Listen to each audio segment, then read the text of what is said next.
Happy? About 17 centimeters. Done. All right. Very cool. What's that in? Kids yesterday, they were rainy yesterday.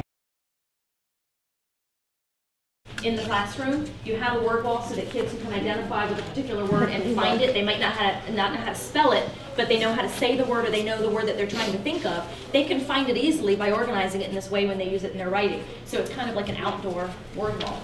Think of the children who love to be outside but don't consider themselves strong readers and writers. Maybe what calms them down, right? Children who have struggle with behavior problems, children who aren't motivated by school very often. Being outdoors is what excites them.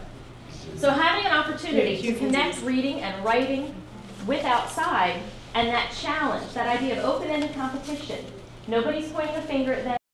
One of the greatest experiences for me as a 7th grade science teacher happened last year, and we wanted the students to go out, we wanted them to use their observation skills, we wanted them to explore the environment, just something new, something different to get them out of the classroom. And we were walking along the back road right up against the wood, and there was a student that was directly behind me this whole time who was talking in my ear about this and that and pointing different things out, so I knew the conversation was going well.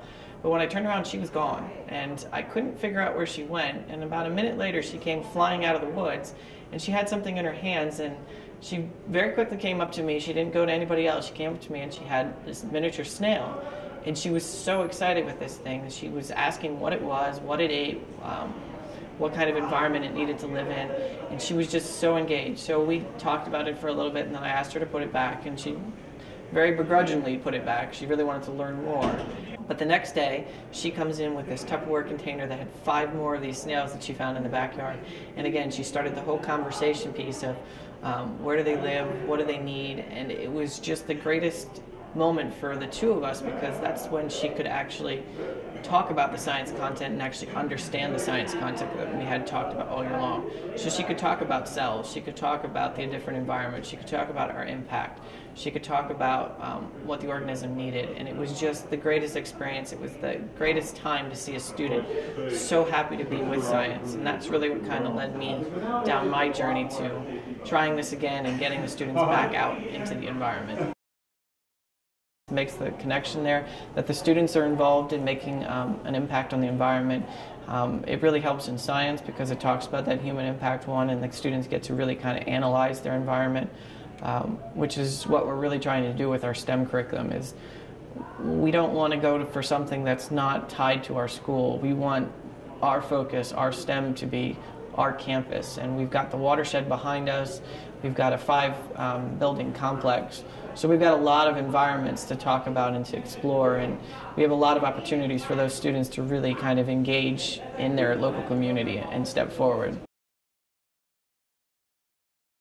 But our first graders grew their own lettuce, and they measured the rainfall and how much water the lettuce needed and how fast the seedlings sprouted, and all of these activities culminated in a salad party at the end of this experience. And I remember distinctly one of my little first graders coming in with a leaf of lettuce and holding it in front of his face and looking at me and said, "Look what I grew." And just the look on his face and the sparkle in his eye and the pride in the connection to this particular project was something I'll never forget.